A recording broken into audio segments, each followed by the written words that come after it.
Hey there, it's CaraNightly, and tonight I have with me the Magic the Gathering, the Lost Caverns of Ixalan, and it is the Commander deck, Explorers of the Deep. Okay, and this is a deck with forest, an island, or green and blue. So we're going to take a look at the cards inside of this deck. I'll probably read through some of them, and I will also be sleeving them. These are my favorite kind of sleeves. The Dragon Shield. So we will be putting those on the deck here as well so that they can be protected and playable. But to get started, we're going to want to go ahead and open this. So I'm far behind on making videos, so I do apologize. I've mostly been making magic videos because so many amazing sets have been coming out, and I'm behind on making other videos, so stay tuned, as I will have more of those coming soon. But this is a hobby of mine, as is ASMR, and I just enjoy being able to combine the two. So yeah, let's get to it. This Commander set does include a sample pack of the Collector Booster, plus 2 legendary traditional foils. So we're going to take a look at what's inside. So we're going to go ahead and open this up, take a look.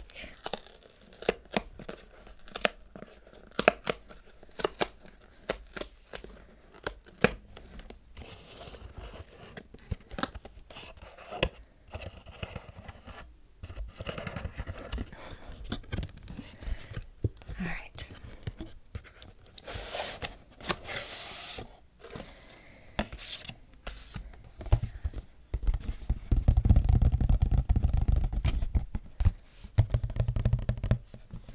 Brine and punishment is what that says.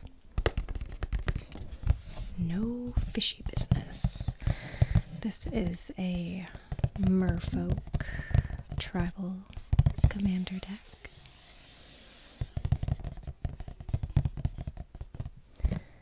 Okay, let's take a look at what's in here. So, oh, that's such a beautiful sound. There is our sample collector pack. And then, of course, we have the box and countdown.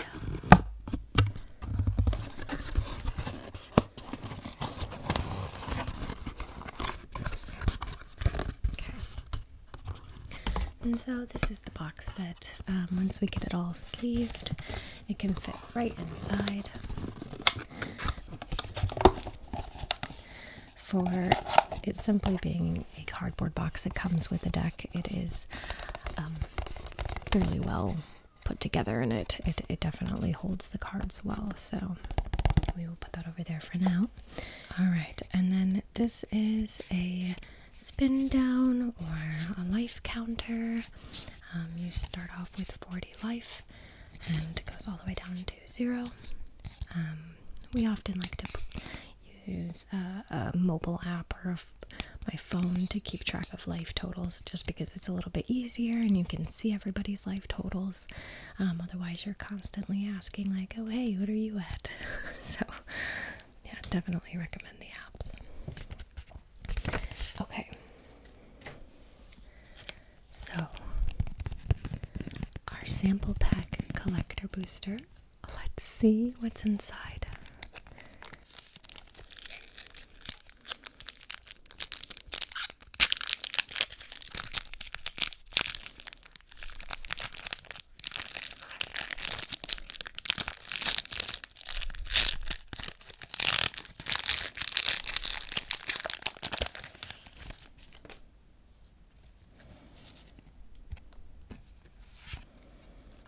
Ooh, we got a land. Restless Prairie enters the battlefield can get forest or plains. Whenever it attacks another creature you control, other creatures you control get +1/+1 until end of turn.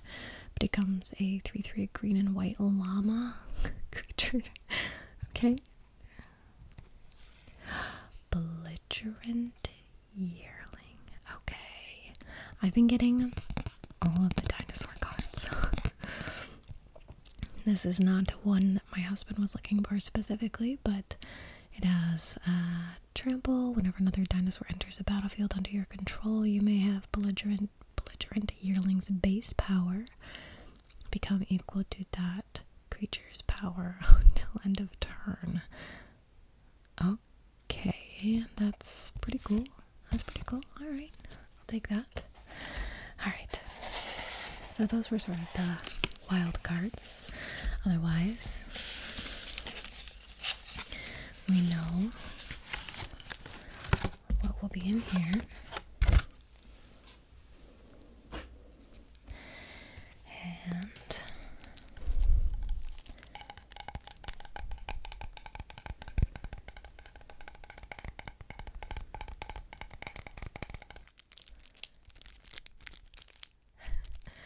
all right.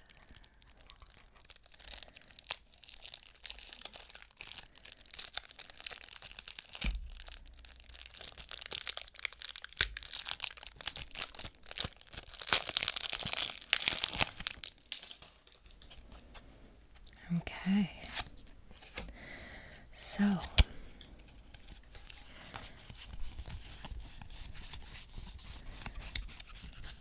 trying to see if I can find the land. There's some land. Let's see. Reliquary towers in here. That's great. And then this must be just our other colored land. Perfect. Just gonna kind of separate some of these, and then all of our tokens. Okay, so we have a map, a lot of boars. Oh, the frog lizard, a beast, bird. Okay, and we also have merfolk token creatures. Couple types. Nice. All right, we'll put those off to the side. And then every deck, or commander deck, I suppose, comes with a cardboard.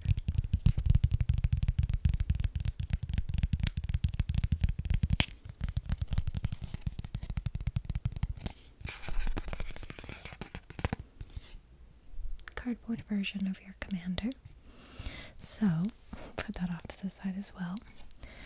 And, alright. I think I'm just gonna kind of read these and just leave them as we go, as that's how I typically get to know my cards when I buy a new deck. And then all my commanders I put in a top loader plastic sleeve, since I don't usually store it with the rest of the deck, at least not directly. Okay.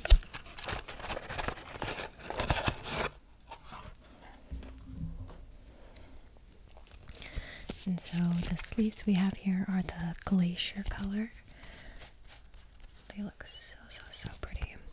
And they're matte black. So the other side is going to stay black, which usually looks really good with these cards. Because there's already a lot of like black borders usually. Okay, so let's go ahead and get started. The first one we have is the commander here, and this is Hackball of the Surging Soul. It's a legendary creature, Merfolk Scout. At the beginning of combat on your turn, each Merfolk creature you control explores. Okay, so this deck is going to be exploring, which means you reveal the top card of your library. You put that card into your hand if it's a land, otherwise put a +1 counter on the exploring creature, then put a card back or put it into your graveyard. Interesting. So, whenever Hackball of the Surging Soul attacks, you may put a land card from your hand onto the battlefield. If you don't, draw a card. Okay. So this is going to be very much so a landfall deck with Explore. I have a Merfolk token deck that I love. Okay, so that's the commander. Next we have Xylatoyak, the Smiling Flood. So this is a Salamander Serpent. Typically the second card in the commander stack deck here means it could be an alternative commander. So if you don't like how the initial one plays that it's built around, you can sometimes update the deck or change a few cards out and even just focus it on this commander instead with its abilities. So this is whenever this creature enters the battlefield or attacks, put a flood counter on target land. That land is an island in addition to its other types for as long as it has a flood counter on it. At the beginning of your end step, untap each permanent you control with a counter on it. Okay, I actually have not read through these cards yet, but the Merfolk deck as it stands just out of the box without updating it or upgrading it, I should say, is quite valuable. And this card alone is, oh my gosh. Okay, alright, I can understand now. We have the Merfolk Cave Diver. Whenever a creature you control explores, Merfolk Cave Diver gets +1/+0 until end of turn and can't be blocked. Okay, so just a cheap creature, but could certainly do some damage and help. Perfect. We have an instant Aetherize. Return all attacking creatures to their owner's hands. I like that. An enchantment. Deep-root Waters. Whenever you cast a Merfolk spell, create a 1/1 blue Merfolk creature token with hexproof. Okay, hexproof is pretty good. We have Marrow Readery, Merfolk Soldier. Other Merfolk creatures you get control, or each other Merfolk creatures you control get +1/+1. Whenever you cast a Merfolk spell, you may tap or untap target permanent. Okay, so a lot of abilities to untap as well. Rapid Hybridization, that's an instant you can destroy. That's where we get the Frog Lizard. Okay, then we have Raven Form. We have this card already. That's where the bird token comes in. Just gonna put instants and sorceries right there. Alright, Sage of Fables. Each other wizard creature you control enters the battlefield with an additional +1/+1 counter on it. And then you can, okay, so this is a draw engine. Gotcha. Stony Brook Banneret. Island Walk. Can't be blocked as long as defending player controls an island. Merfolk spells and wizard spells you cast cost 1 less. Alright. That's a pretty good card. For what it is, it's definitely beneficial. Beast Within. Alright, that's where you destroy a target permanent and create a 3/3 green beast. Okay, here we go. Nikenzel, Current Conductor. Whenever a creature you control explores a land card, you may put a land from your hand onto the battlefield tapped. When a creature you control explores a non-land card, put a +1/+1 counter on Nikenzel, Current Conductor. Okay, that's a great card too. Benefits you. This honestly goes hand in hand with the commander in the sense that each Merfolk creature you control explores. Oh my god. Okay, this is kind of crazy. I'll have to see if we can playtest these tonight. This is very interesting indeed. Okay. I'm so excited. I hate doing this because then I'm always like, I just want to play Magic. Alright, Evolution Sage. This is a great card. Whenever land enters the battlefield under your control, proliferate. Proliferates when you can basically choose any number of permanents or players and give them another counter of each kind already there. So you kind of like get to choose, you know, updating a counter on a creature, if you have a poison counter, things like that. Alright, next we have Explore. It's a sorcery. You may play an additional land this turn, then draw a card. Okay. Inspiring Call. Draw a card for each creature you control with a +1 counter on it. It gains indestructible. We also have Kodama's Reach. That's a great land fetch sorcery. Perfect. Growth Spiral. Draw a card. Put a land card from your hand onto the battlefield. That's an excellent card. Perfect to have in a green and blue deck. Kiora's Follower. Untap another target permanent. Okay. I will take it. Merfolk Mistbender. Other merfolk you control get +1. +1. Okay. I like that. What do we got here? Merfolk Skydiver. Flying. When Merfolk Skydiver enters the battlefield, to put a +1/+1 counter on target creature you control. This one will also have Proliferate. Tatiova Benthic Druid. It's got landfall. Whenever land enters the battlefield under your control, you gain 1 life and draw a card. Okay, that's a pretty good life gain card for the green-blue here. Okay, we have the Arcane Signet. Perfect.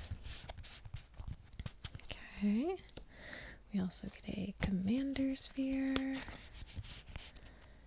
Simic Signet. Simic stands for the color combination of the deck. So it's green and blue. We also get the classic Soul Ring. Swifty Boots, as we like to call them, but it is Swift Boots.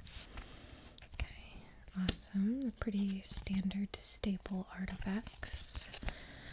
Alright, this is just a handful of specific lands. So we have the Command Tower. We have, let's see, Lanaware Reborn.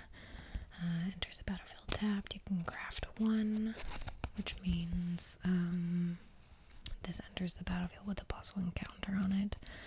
Whenever a creature enters the battlefield, they may move a +1/+1 counter from this land onto the creature. The Myriad Landscape, a fetch land, Path of Ancestry. It's a pretty decent land. Okay. Mist Dancer. Flying. Other merfolk you control get +1/+0 and have flying. Beautiful. It also has Encore, so you can exile from the graveyard and create a copy. That's pretty cool. Let's see. Ripples of Potential. It's an instant. Gives you Proliferate. Choose any number of permanents you control. Yep. So that is legitimately just a Proliferate, which I like that card. I like the name of it. Ripples of Potential. Wave Goodbye. Return each creature without a +1/+1 counter on it to its owner's hands. Goodbye. Alright. Bygone Marvels. It's a sorcery. Descend 8. When you cast this spell, if there are 8 or more permanent cards in your graveyard, copy this spell twice. You may choose new targets for the copies. Return target permanent card from your graveyard to your hand, and then you exile this. Oh my goodness. When you... Okay, so you only get it twice, but if you have 8 cards in your graveyard, which definitely is possible, it's a great way to just bring something back from the graveyard and potentially 2 things. So that's pretty cool. But you have to exile it after you use it, so it makes it so you can't really use it again. Unless you got a way to pull it from exile. Let's see. Deep-Root Historian. It's a Merfolk and... oh, it says Merfolk and Druid cards in your graveyard have Retrace. Okay, so this is another way to bring cards back from the graveyard. You may cast cards with Retrace from your graveyard by discarding a land card in addition to paying their costs, which with the landfall deck would be a great option, because at some point you end up with just too much land, which isn't usually a thing in Magic. Topography Tracker. When Topography Tracker enters the battlefield, create a map token. It's an artifact with pay 1 and tap. Sacrifice this artifact. Target creature you control explores. You can only activate it as a sorcery. If a creature you control would explore instead, it explores and then explores again. Oh, okay. Wow. This deck is gonna be nuts. There's gonna be a lot happening though. And sometimes like trigger heavy decks can be difficult to play just because you have to be really paying attention to make everything work.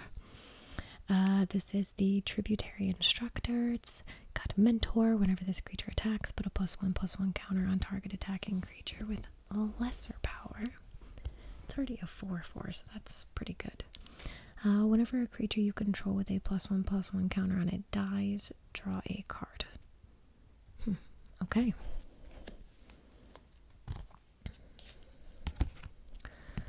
That's pretty.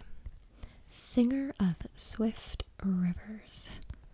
Creature, Merfolk Shaman, Flash. When a Singer of Swift Rivers enters the battlefield, put a shield counter on another target creature you control. When you get to cast Merfolk spells as though they had Flash. Okay. I'm alright with that.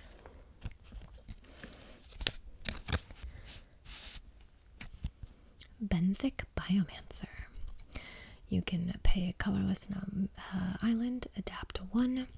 Whenever 1 or more +1/+1 counters are put on Benthic Biomancer, draw a card, then discard a card. Okay, for 1. Okay, I mean, ooh, what did we get here? An instant and a sorcery. So we have Commit and we have Memory. So Commit is an instant. Put target spell or non-land permanent into owner's library second from the top. Okay, so basically stopping a counter or something if someone's playing that, and instead of it being played, they have to just put it right back in their library. So it's like kind of mean, but like also then they'll be drawing it again maybe, unless they have to shuffle. And then we also have Memory, which is a sorcery. So this is Aftermath. Cast this spell only from your graveyard, then exile it. Okay. Each player shuffles their hand and graveyard into their library, then draws 7 cards. Oh my goodness. I love this card. I think that the way that it will interact with a group will be really cool, because you'll play Commit first. Again, it's like mean but not so mean, and then you have Memory that, unless you have a crap ton of land out, which is definitely possible, this card you would then cast from your graveyard, and everyone basically just has to shuffle all cards in graveyard and their hands and just draw 7 new cards, which is what you usually start off with. So if this comes around mid to late game, it'd be a nice fresh start for some people, probably, because they're probably like stuck. But then again, some people might get pissed if they're building up something to play next turn. Alright. Coral Helm Commander. It's a creature, Merfolk Soldier. I like these level up cards. So it's not like a planeswalker or anything, but when you pay 1, you get to like level it up, and then for each level, that's what it will be. So once you level it up even just once, it becomes a 3/3 and it has flying. But once we get it up to level 4, then it'll have flying, it'll be a 4/4, and other merfolk creatures you control get +1/+1. I like it. Sounds pretty cool.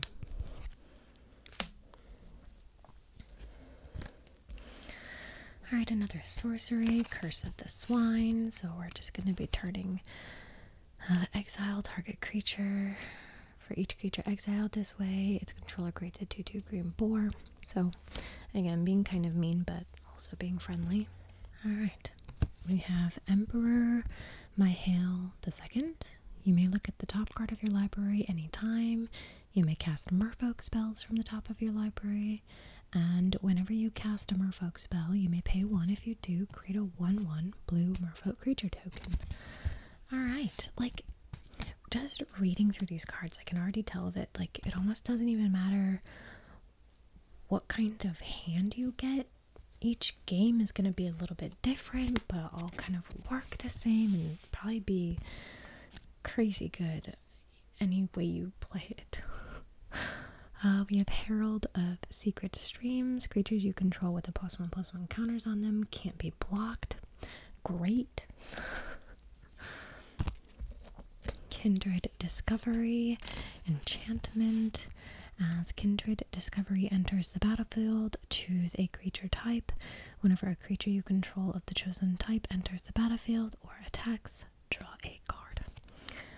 Okay, that's pretty cool. I like that. Kobala, Warden of Waves. I love merfolk creatures, they're so cool looking. Spells your opponents cast that target a merfolk you control cost 2 more to cast. Abilities your opponents activate that target a merfolk you control cost 2 more to activate.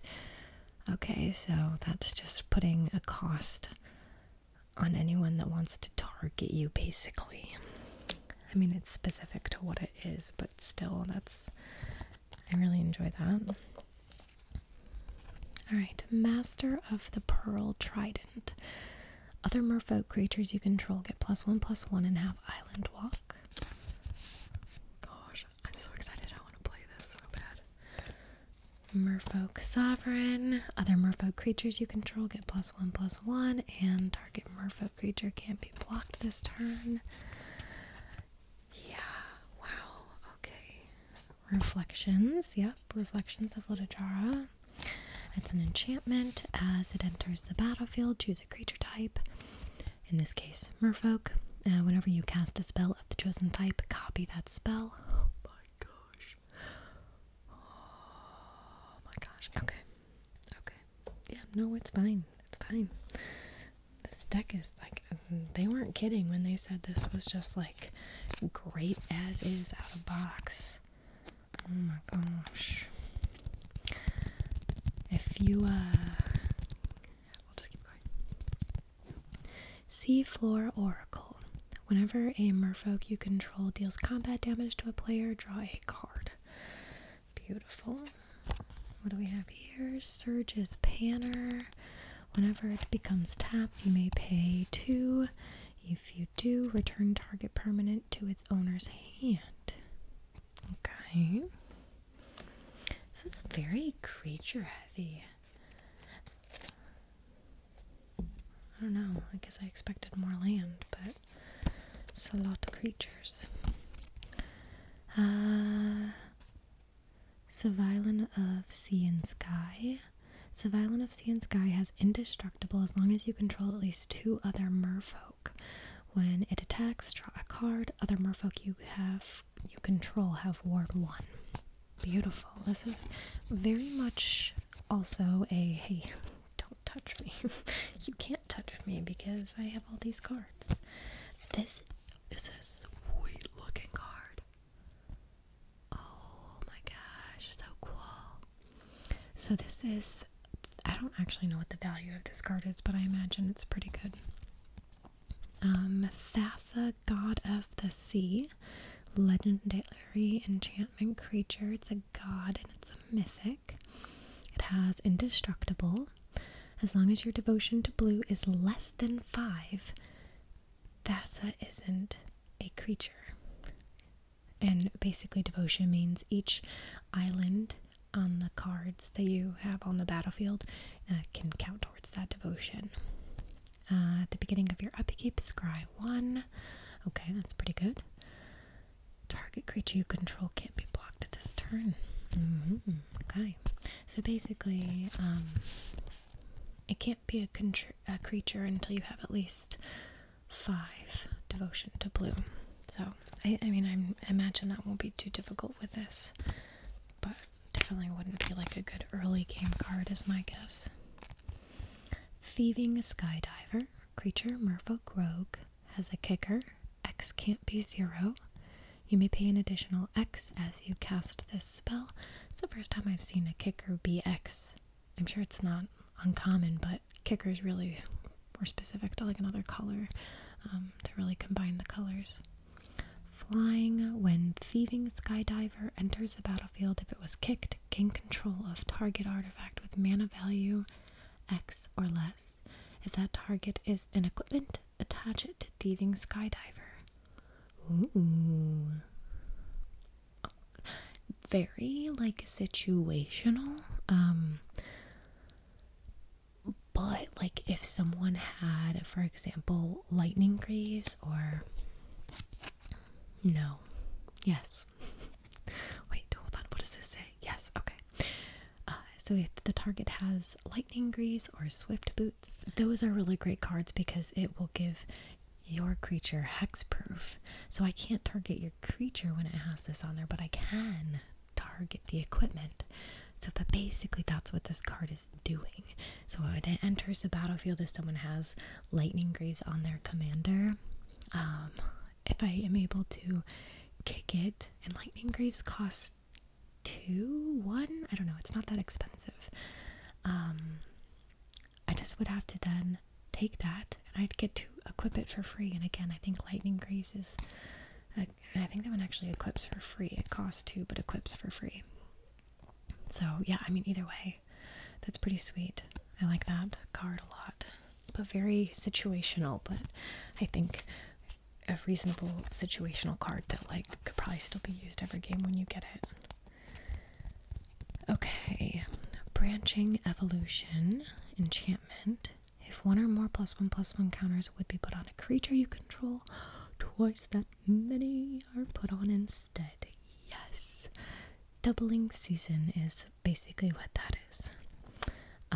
So every time you put a counter on a creature, you just get to automatically put double that many. So that's an amazing enchantment. Deeproot Elite, Merfolk Warrior. Whenever another Merfolk enters the battlefield under your control, put a +1/+1 counter on target Merfolk you control. So in this case, if I had that enchantment out, I'd get to put 2.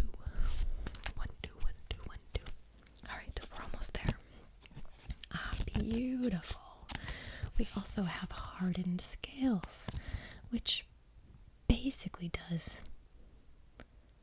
Wait, it doesn't do twice as many. If 1 or more would be put on a creature you control, that many +1. If it's said to put on 2, that's great, but I don't get to double it. I only get to put +1 more, so I would only get to put 3. But still, that's pretty great.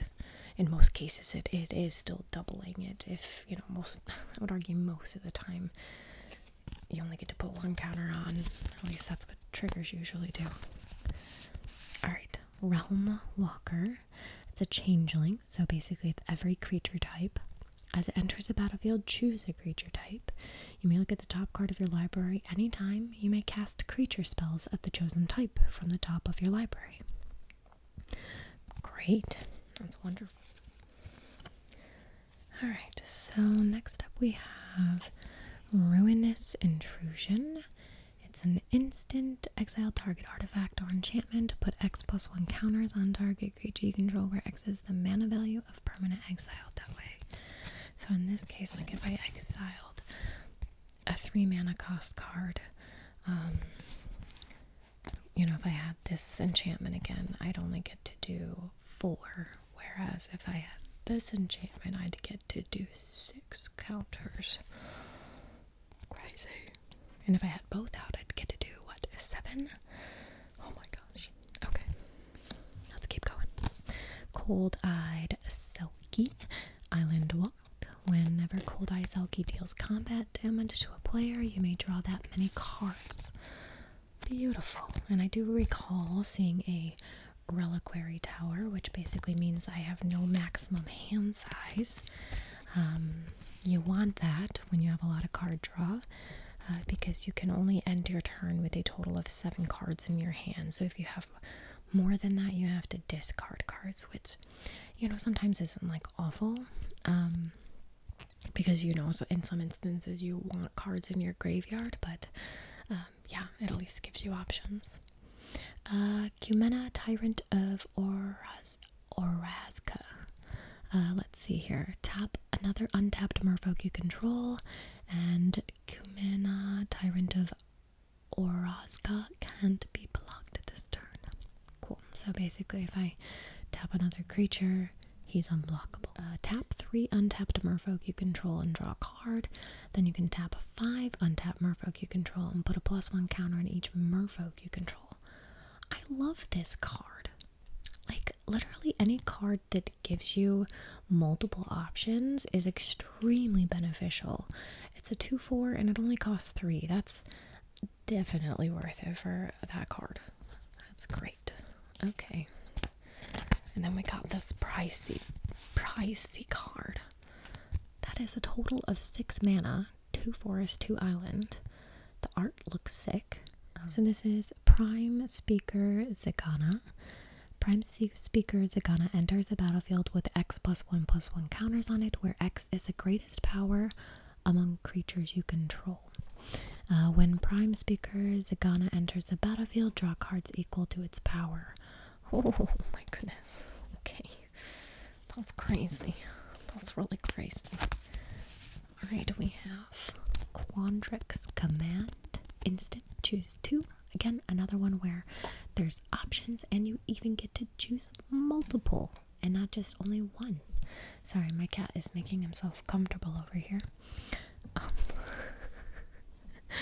Let's see here. So let's see, we can return target creature or planeswalker to owner's hand, counter target artifact or enchantment spell, put 2 +1/+1 counters on target creature. Target player shuffles up to 3 target cards from their graveyard into their library. Okay, cool. And some of these too, like target player, I could choose myself or I could choose someone else. So that's pretty cool. We got a kitty paw. Oh, it went away. Alright, let's see here. We have Simic Ascendancy. Simic Ascendancy. Let's see. Enchantment. So you can pay 3, put a +1 counter on target creature you control. Whenever 1 or more +1 counters are put on a creature you control, put that many growth counters on Simic Ascendancy. At the beginning of your upkeep, if Simic Ascendancy has 20 or more growth counters on it, you win the game. I'm sorry, what? Oh. Okay. Well, this card is simply just a win con in this deck, because I can tell you right now it will not take that long to put that many counters on him. Oh my gosh, and that's an enchantment?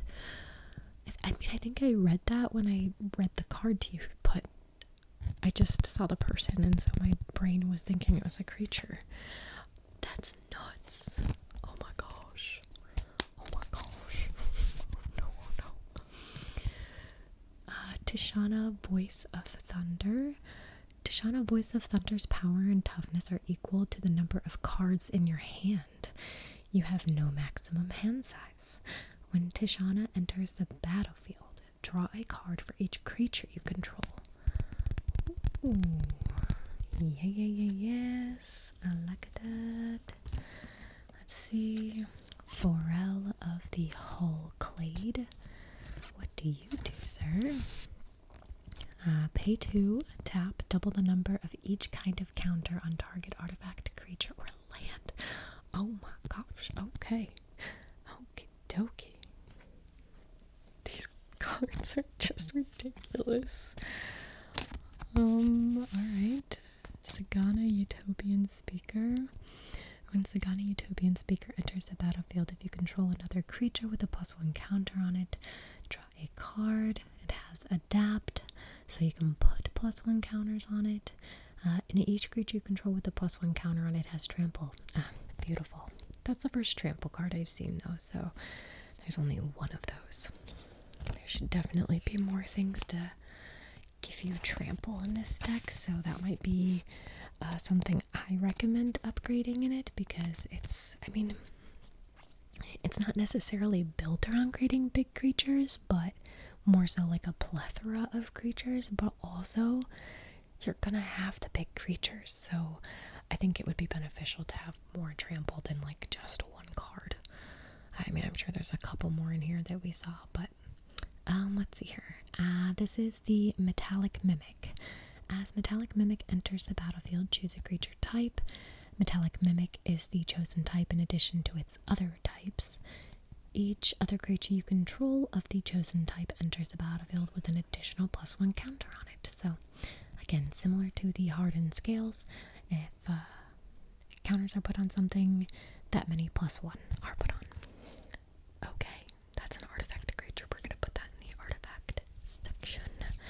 So, I just have some land to finish sleeving here. So I figure I will just kind of do that as we wrap up this video. So first of all, I just want to say thank you so much for tuning into this video and for watching. If you enjoyed the content, please be sure to give this video a thumbs up, and don't forget to subscribe as well. I'm working on posting videos every week. No set date, as I'm not trying to overstretch myself, but I also sometimes go every 2 weeks, so I apologize. I'm trying my best. Anyways, this is a ramble. I hope you enjoy it. Side note, these lands are really pretty. I've been creating a lot of magic content recently, as that's just sort of been my driving force behind my ASMR at this very moment, but I'm hoping to get back into some more trigger videos, some sort of roleplay, personal attention, just like relaxing ASMR as well. So yeah, if you enjoy all forms of it, please join me here. And I'm so happy to be creating a community here and to be sharing my multiple hobbies. I hope to get back into doing some more iPad videos as well, where I do some drawing, and who knows what else. The iPad games, I was thinking, I guess, because I have some in mind that I want to do. But yeah, I just hope if you want to continue relaxing and hanging out with me, be sure to subscribe down below, and there will be lots more content to come, for sure. Alright, so I guess I wanted to just ask quickly too, if you are a Magic player yourself. You know, did you end up buying any of the Lost Caverns of Ixalan Commander decks? If so, which ones did you buy? I'm not gonna lie, my husband and I caved and we bought all of them. We pre-ordered them on Amazon, and that helped us keep them at that lower initial cost, so thankfully it wasn't too expensive. We got a good deal on all of them. I've read through these cards, so I'm pretty excited. But I also have the Pirate deck, which I think is on the lower end of, I guess, maybe value and whatnot with all the commander decks from this series. But I'm excited because I like pirates. I think that tribal decks are super fun. Let me know if you got any for yourself. And yeah, I hope that you all have a good night,